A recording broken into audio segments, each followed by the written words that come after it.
Desde 1998, nós nos encontramos aqui, neste canal. E temos recebido verdadeiro incentivo para lutarmos em proveito dos nossos ideais. Agradecemos, portanto, e parabenizamos o Léo Passetti, a Marilyn e todos os companheiros que militam aqui dentro ou já militaram. O nosso agradecimento a todos e nossos votos de progresso constante. Muito obrigado.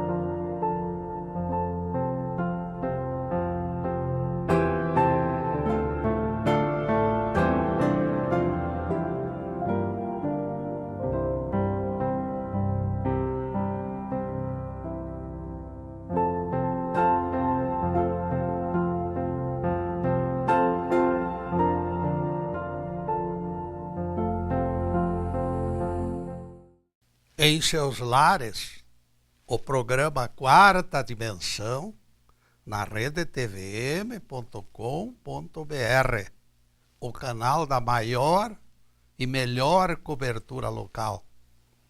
29 de julho de 2016, 17 horas. Diz a Bíblia: alguém picado por cobra olhava para a serpente de bronze e sarava. Números 21, versículo 9. A serpente do chão morde e inocula veneno. A serpente do alto cura o ferimento e destrói substância tóxica. A escolha é nossa.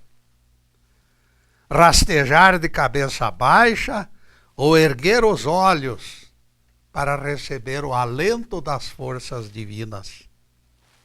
Cuidando da imagem e do som, contamos a presença bem-vinda do nosso amigo Luiz Carlos Zube nesta etapa, mais a colaboração do Fernando na câmera e do Luiz Fernando na exibição.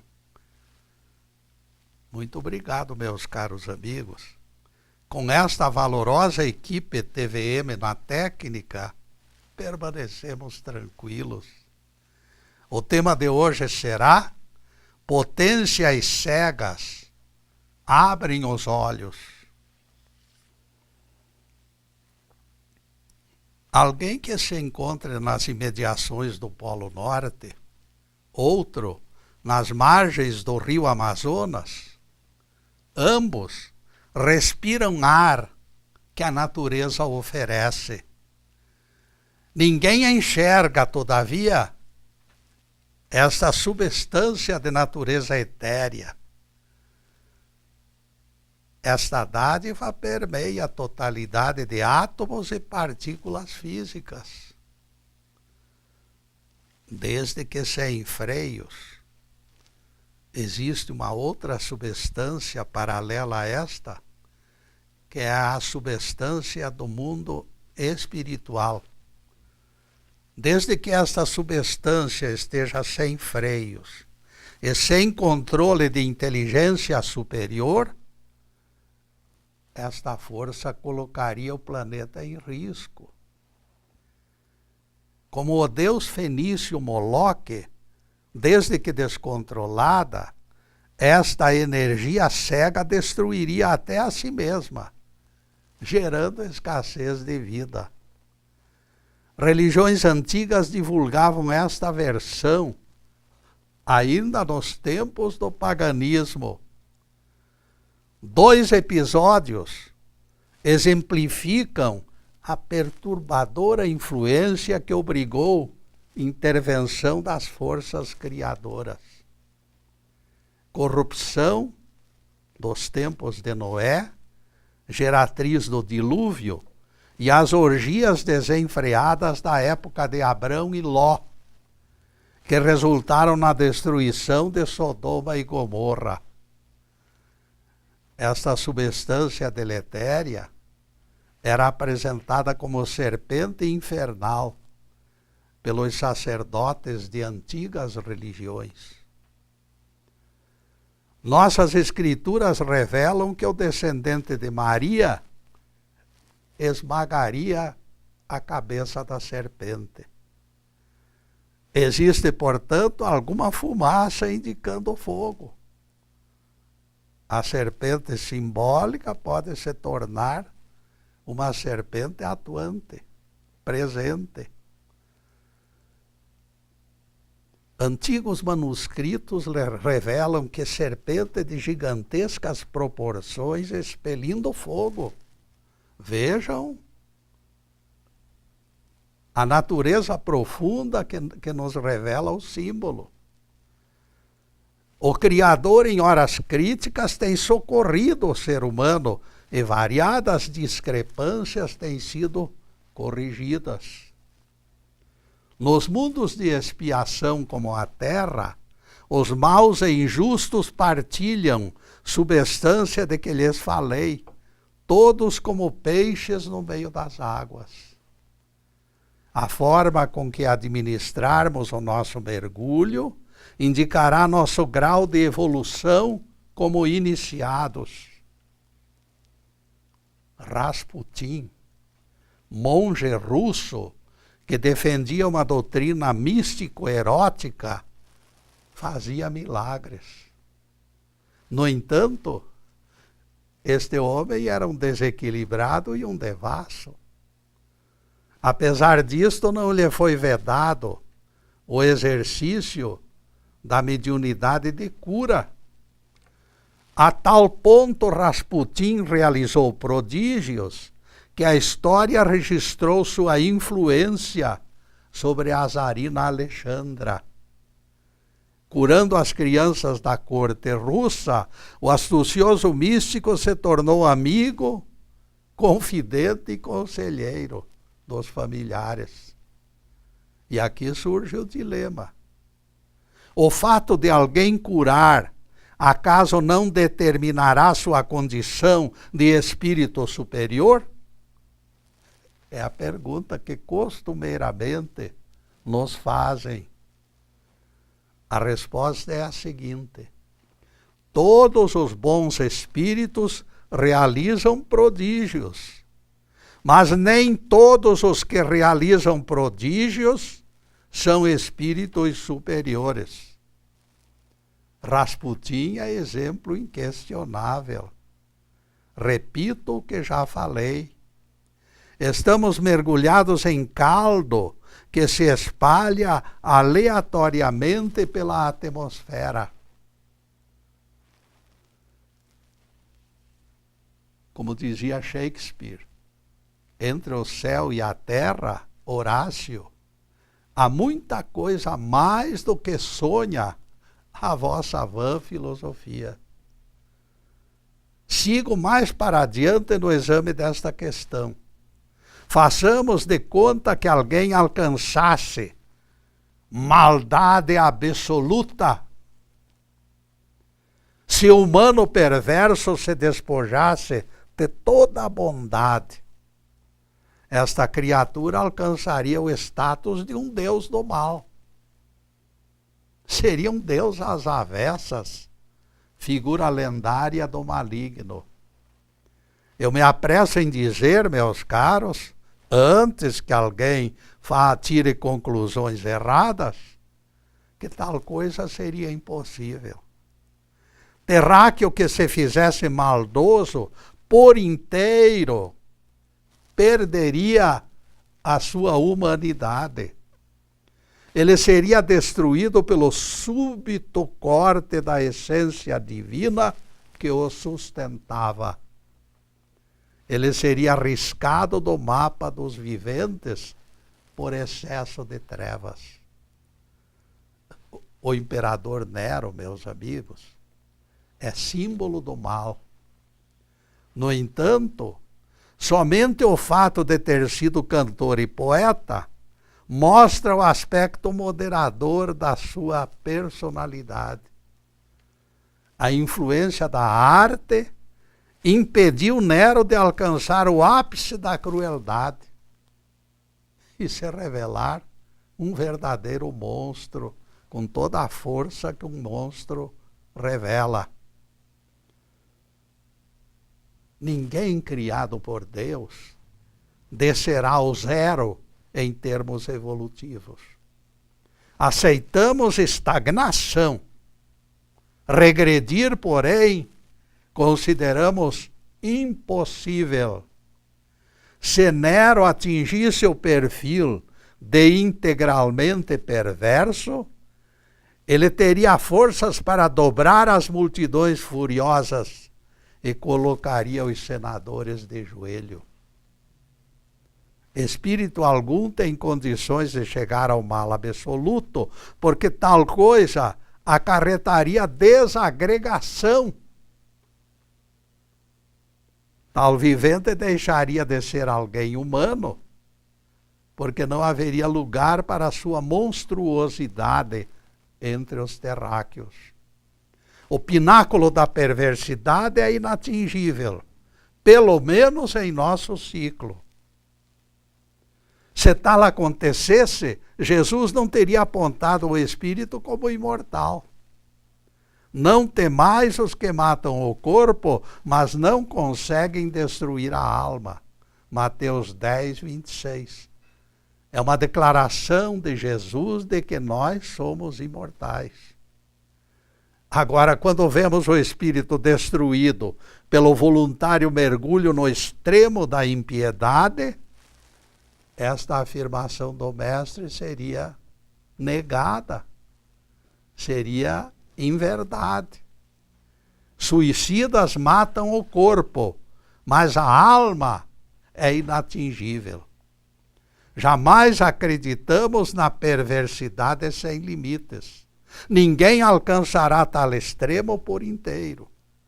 Potências cegas abrem os olhos, como esclarece o nosso tema de hoje. Escritor do primeiro século chamado Tertuliano afirmou que as almas são cristãs pela própria natureza. Todos possuem um território sagrado, inacessível ao assédio das tentações. É o quarto evangelho que nos garante. A luz do Cristo ilumina todo o homem que vem a este mundo.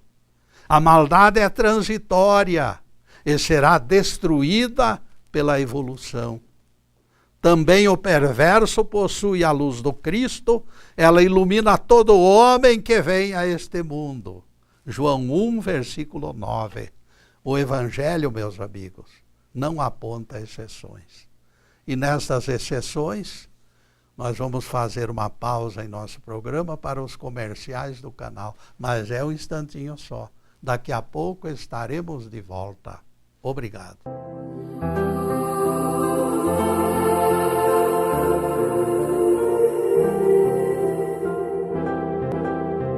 Já estamos no segundo bloco do programa Quarta Dimensão.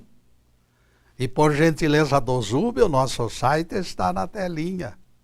E convidamos vocês para visitá-lo.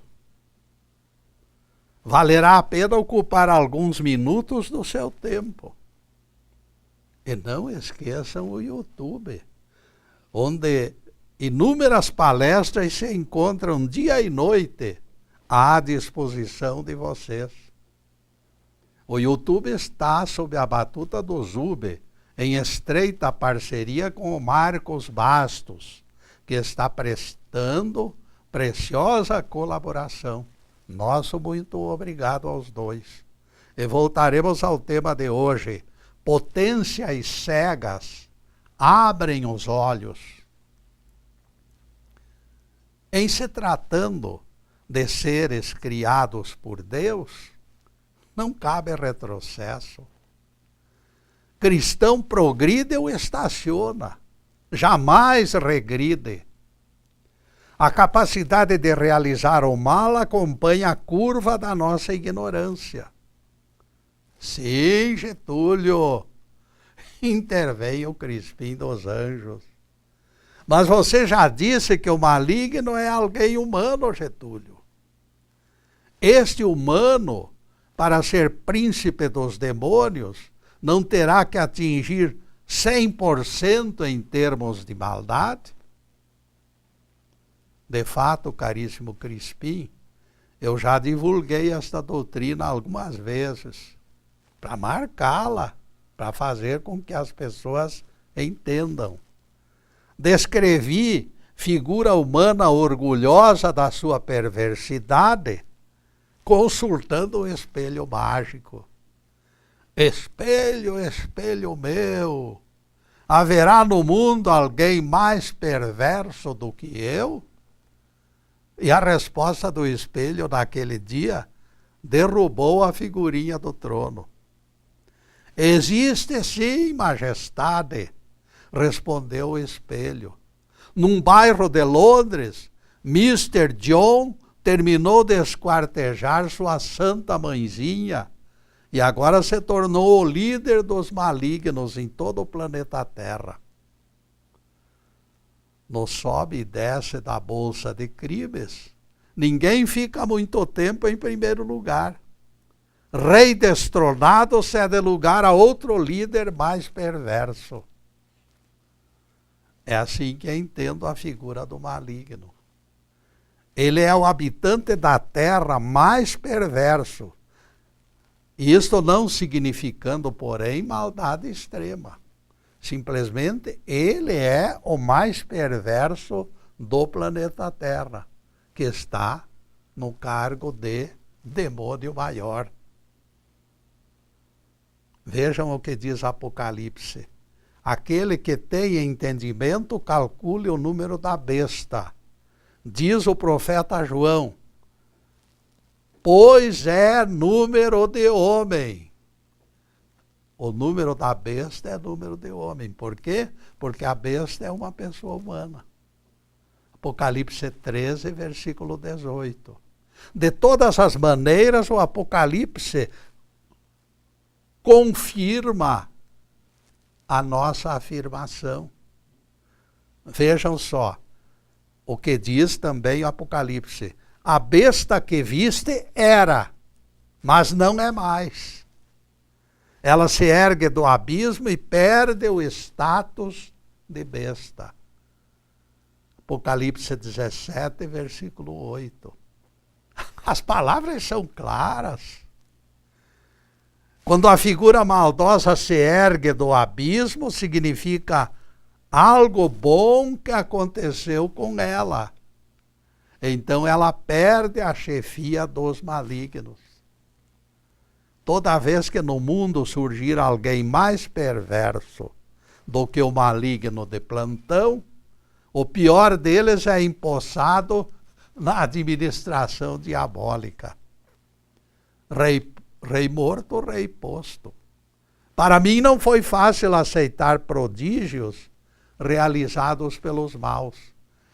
Eu ficava cabreiro com este problema dos maus realizarem prodígios. Como pode, pensava eu.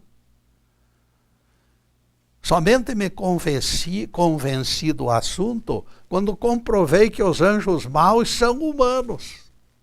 Eles não são figuras extra divinas, não, fora das mãos de Deus, criadas ao acaso ou por chocadeira, seja lá pelo que for.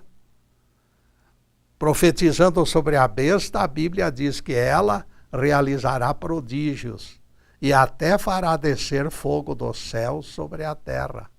Apocalipse 13, versículo 13. Sendo a besta alguém humano, Deus lhe concede meios de progredir. A realização de milagres não define status. Ninguém será mais cristão, nem menos cristão, pelos seus carismas, sim pelo seu procedimento. Aliás, o Evangelho é outra prova. Muitos naquele dia dirão: Senhor, Senhor, em teu nome profetizamos, em teu nome expelimos demônios, em teu nome fizemos tantos milagres. Mateus 7, versículo 22. E vocês conhecem a resposta que Jesus deu? Ei lá, nunca vos conheci. Apartai-vos de mim, todos vós que obrais a iniquidade. Mateus 7, versículo 22. Este será o desfecho para os vendedores de carismas. No dia do juízo final, o repúdio de Jesus os alcançará. Todos os bons espíritos realizam prodígios, mas nem todos os que realizam prodígios são bons espíritos. E aqui nós chegamos ao ponto. Aquela onda de energia citada no início da nossa palestra pertence a todos. Ela não é exclusividade dos melhores. Todo mundo renova forças nesta usina do nosso Deus. A chuva atinge maus e bons, conforme diz o Evangelho. O Pai Celestial tem suas razões para agir desta maneira. O beneficiado, todavia, responderá pelo uso incorreto da ferramenta. Jesus o apontou e disse, referindo-se a João Batista, veja o que Jesus disse: em verdade vos digo, entre os nascidos de mulher, ninguém é maior do que João Batista. Mateus 11, versículo 11. Abraão, José do Egito, Isaías, Jó, Daniel e todos os demais personagens bíblicos eram espíritos menos adiantados do que João Batista. Ele era o maior nascido de mulher, na opinião de Jesus. E aqui surge o paradoxo. Durante toda a vida, João Batista não fez milagres. Ele se limitou a ensinar multidões. Isto revela que os carismas são diferenciados. Nós reencarnamos para determinada missão e o seu desempenho pode transcorrer sem a menor pompa e circunstância. Isto se explica até mesmo para desfazer melindres. Ninguém invejará colega consciente de que a escolha foi divina. O imperador Juliano Apóstata e Voltaire tinham algo em comum. Ambos condenaram prodígios com tal veemência que mais pareciam dois irmãos gêmeos, com ideias iguais. Até os milagres de Jesus foram negados por esta volúpia demolidora.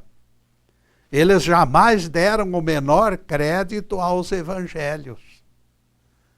Juliano Apóstata desfechou tão grande perseguição contra os seguidores de Jesus que quase os dizimou.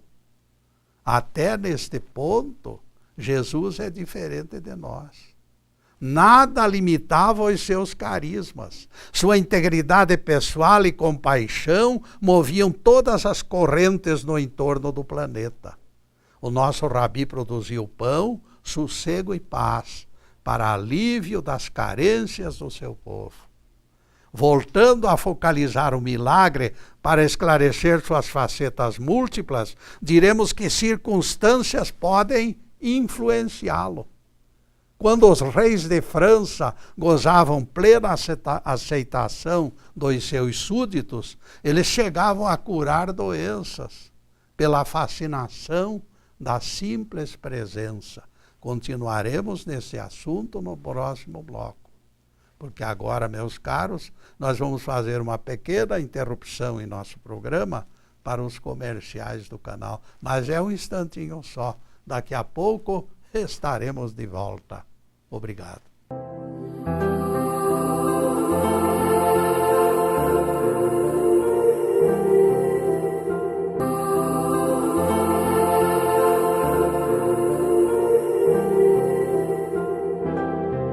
Estamos retornando com o programa Quarta Dimensão, terceiro bloco. Quando a Bíblia nos diz que Deus é amor, entendemos que todos os espíritos nascidos de suas mãos serão salvos. Não acreditamos em exceções, porque os planetas são escolas e as lições continuarão até completo aprendizado. Água mole em pedra dura, tanto bate até que fura. Quando Jesus disse aos sacerdotes, meretrizes e publicanos entrarão antes de vós no reino dos céus. Jesus estava o quê? Estava citando tempos diferenciados de abertura dos olhos. Alguns demoram mais, outros menos. Na opinião de Jesus, as meretrizes entrariam antes que os sacerdotes. Pode. Na opinião de Jesus, as meretrizes superariam os padres. A subida é lenta e cheia de percalços, mas o pódio será de todos. Os que hoje são maus se tornarão bons. Os que hoje são mão de vaca se tornarão generosos. Deus não tem pressa e não apressa ninguém. E depois desse pinguinho de doutrina, a continuação do tema, potências cegas abrem os olhos.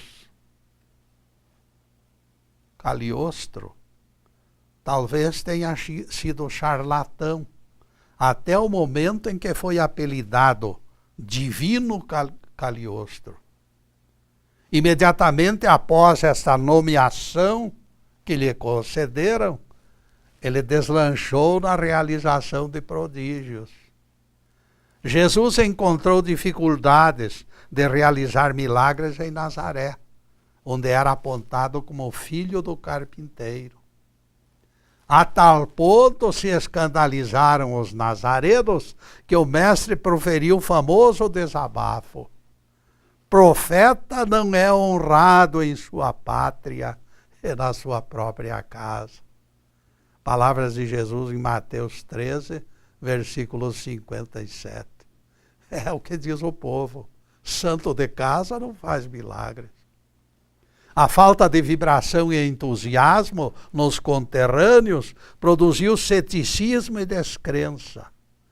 E os milagres minguaram. O Evangelho registra esse fato insólito.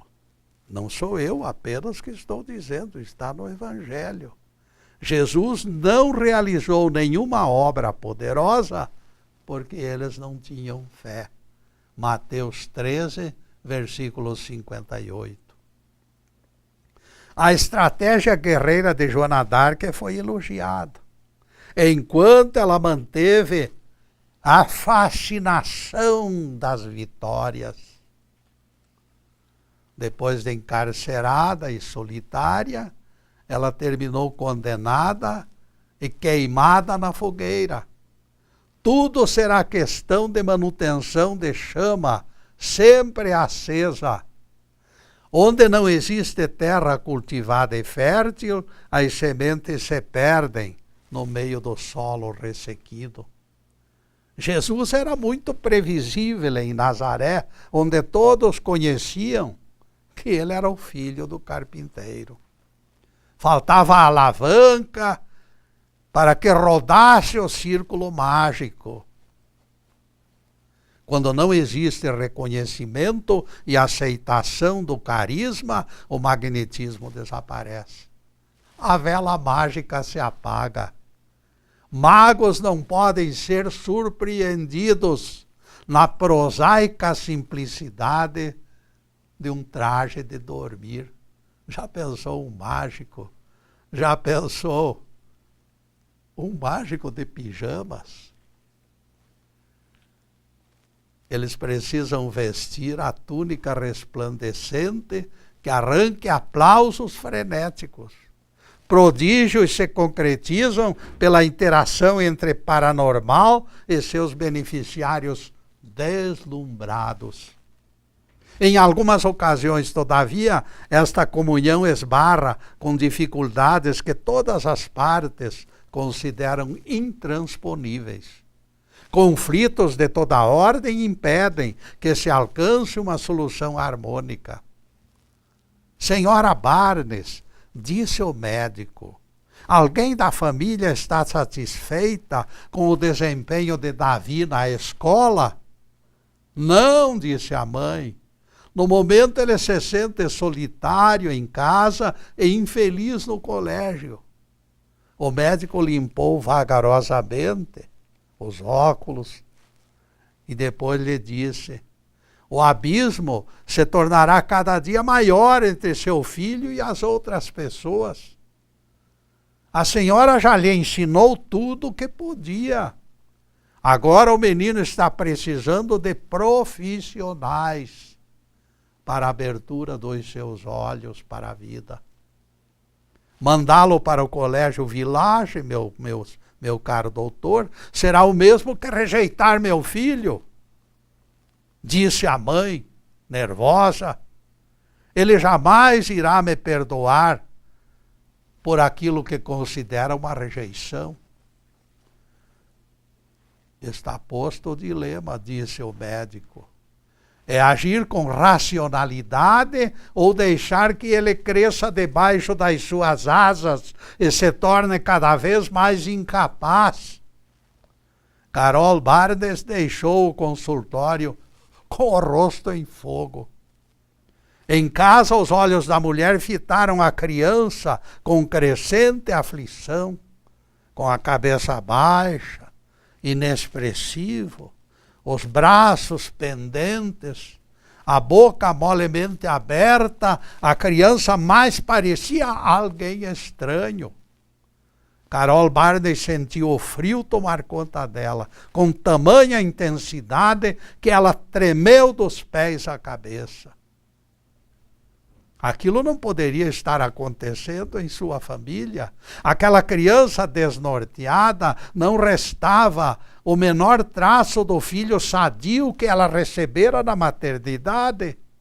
Todos os seus sonhos e projetos se encontravam ameaçados.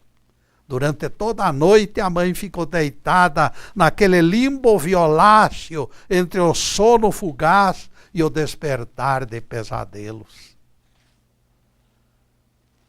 Acima dela, como dinossauro de 40 metros de altura, pairava a medonha decisão que somente ela poderia tomar. Ela não tinha para onde fugir. Carol Barnes se voltou para a incômoda sombra e bradou: afasta-te, vilã impiedosa, eu te suplico que não mais aterrorizes meu filho. Acaso não percebes que se trata de uma criança enferma? Quando você aceitar a solução dolorosa, mulher, o menino terminará convencido do que é melhor para ele, disse a sombra. Que ele vá embora é o que você quer, bradou Carol, embargada. Ele precisa de pessoas que poderão curá-lo, mulher, exclamou a aparição. Mas ele ficará magoado, disse a mãe. É verdade, respondeu a sombra, mas você terá de enfrentar esta mágoa hoje para que ele ganhe condições de absorver as mágoas da vida. Será precioso dote para o futuro feliz desta criança. Carol, naquele instante, percebeu que não lhe restava alternativa. Naquele mesmo dia, telefonou para a Village, aldeia para crianças com lesões no cérebro. Semana antes da partida, Carol enfrentou Davi. Você vai trocar de colégio, filho. Eu não quero ir, respondeu o menino. Você vai gostar, filho. Vai aprender coisas maravilhosas. Já estou detestando este colégio, mamãe. Prefiro a morte a me afastar de você.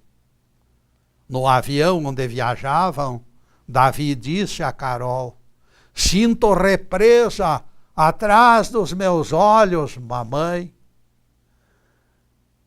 E o menino completou dizendo: se eu piscar, verdadeiro rio de lágrimas vai alagar este avião. As palavras desesperadas do filho aumentaram a tristeza no coração da mulher. Por que tem que ser assim? Pensou Carol. Por quê? Eu não quero ficar longe de você, mamãe, resmungou Davi. Não acho justo nem vantajoso ficarmos separados como estranhos. E nesse estranhos, meus caros, nós vamos fazer uma pequena interrupção em nosso programa para os comerciais do canal. Mas é um instantinho só. Daqui a pouco estaremos de volta. Obrigado.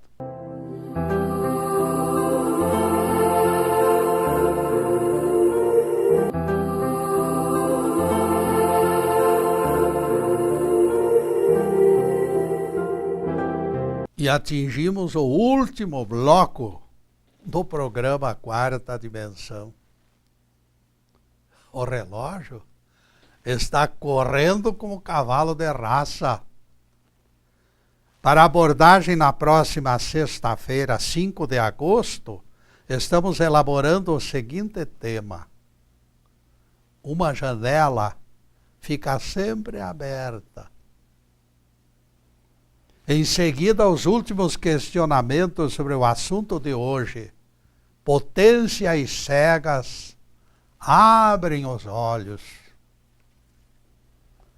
O sofrimento do filho não conseguiu vencer a disposição da mulher que desejava a sua cura.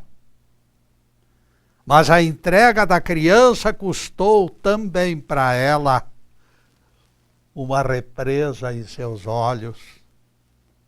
Lágrimas quentes se derramaram pelo seu rosto cansado. Se fosse possível, ela correria de volta ao vilarejo e o salvaria de tamanho sofrimento, e os dois retornariam para casa. Consciente do que era melhor para o filho, porém, Carol administrou aquele enorme sofrimento.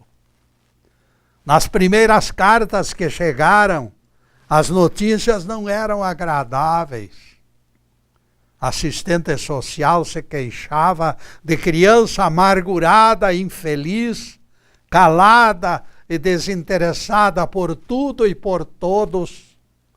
Davi não facilitava em nada os esforços da equipe médica. A fogueira de incertezas da mãe se estendeu por largo tempo. Davi lutou contra aquele mundo estranho até quanto lhe foi possível. Com técnica e paciência, o grupo de treinadores e terapeutas foi minando sua resistência, pouco a pouco. A realização de tarefas marcou os primeiros passos da reabilitação. Carol recebeu carta do instrutor, aquele mais próximo de Davi. Notícia fantástica. Hoje Davi sorriu pela primeira vez. Todos nós estamos muito felizes por este fato auspicioso. E tem mais. Este menino desempenha com extremo capricho as suas tarefas. Agora já não temos mais dúvidas. Este garoto vai longe. Este garoto será curado por completo. Esperamos muito de alguém que aprendeu a irradiar calor humano e retornou à vida através de intenso e enorme sofrimento. Estamos felizes por presenciarmos o desabrochar, desta personalidade cheia de calor humano. Eram as palavras do bilhete que devolveram sossego ao coração da mãe. Poucos dias depois, Carola ainda nem assimilara a felicidade das notícias relatadas por Bob, e chegou a primeira carta de Davi para sua mãe. Querida mamãe, aqui o trabalho é duro e divertido ao mesmo tempo. Consertei caldeira e acharam que ficou boa, mamãe. Estou aprendendo a fazer contas e planto flores. Bob nos levou para acampar lá no alto da montanha. Bob me elogiou como bom escoteiro e me indicou como o melhor trabalhador de lavanderia da região. Meu filho sorriu pela primeira vez. A mãe disse num transbordamento de alegria: meu filho foi apontado como o melhor operador da lavanderia. É o doce presente recebido por Carol. Meu filho ocupa lugar no mundo depois de riscado do mapa dos viventes. Haveria compensação maior, meus caros? Depois de tanto sofrimento, isto é milagre, o maior de todos, porque envolveu riscos. Enxertado na vida de seres frágeis, somente coragem cega permitiu que frutificasse. Este milagre, edificado em perplexidades, adquiriu o condão de realizar o que se chama cura interior. Este tipo de prodígio não deixa frustrações, nem lembranças amargas, nem corações enfraquecidos. Ele é valorizado porque se edificou no momento em que todas as esperanças haviam sido implodidas pelo desespero. Quando nossa impotência é reconhecida e aceita, quando não se deparam caminhos, o farol acende e o gigante implacável ergue o lenço branco e se rende. Este milagre não foi fácil, nem foi rápido. Labaredas de separação quase o abortaram. Se Carol teimasse em conservar Davi debaixo de suas asas, o menino terminaria na vala comum de neuroses incuráveis. Assumindo o doloroso papel de mãe, a mulher sabia que escolhera o melhor caminho, embora com os olhos molhados. Ela poderia bater nas portas de farsantes aleatoriamente, em busca de placebos enganadores, e conservaria o menino debaixo das suas asas. Ao contrário, porém, Carol buscou o remédio na própria dor da separação. A decisão acertada lhe forneceu alento e forças. Quando Davi voltou para Carol, tempos depois, parecia outra pessoa, pois aprendera a sorrir e a agradecer. Aquele menino subira penosamente os degraus da montanha e a brisa da noite lhe fora benéfica. Prodígio desacompanhado de lição, caríssimos amigos, é algo inócuo. Toda a panaceia deve manter estreita ligação com o esforço. Até nisto o cristianismo é surpreendente. Logo depois da multiplicação dos pães, o nosso rabi desabafou com tristeza. Vós me procurais, não pela fé, mas porque comestes dos pães e vos fartastes. Palavras de Jesus em João 6, versículo 26. Ao funcionário de Herodes, que lhe pediu a cura do filho agonizante, o mestre desabafou com tristeza: infelizmente, a vossa crença se move tão somente diante de milagres. Palavras de Jesus em João 4, versículo 48. Por essas palavras fica claro que o mestre preferia que os ponteiros da crença fossem movidos pela fé e não somente por benefícios recebidos. É fácil se proclamar cristão quando até a salvação da alma é prometida sem a recíproca do esforço. Interesse algum deveria existir na relação entre homem e Deus. Já recebemos o milagre da vida, o milagre dos braços, o milagre da inteligência. Chegou a hora de realizarmos o milagre da edificação do nosso próprio esforço e da perseverança na ação. Este é o verdadeiro prodígio que agrada o coração do Pai Celestial. Louvado seja Deus. Que o Senhor nos abençoe e nos guarde. Que o Senhor faça resplandecer o seu rosto sobre nós e tenha misericórdia de nós. Que o Senhor sobre nós levante o seu rosto e nos dê a paz. Louvado seja o nosso querido Deus Pai. Louvado seja o santo nome de Jesus, o nosso Cristo. Obrigado, Deus. Na próxima semana, meus caros, como já informamos, dia 5 de agosto de 2016, estaremos aqui divagando sobre o tema Janela fica sempre aberta.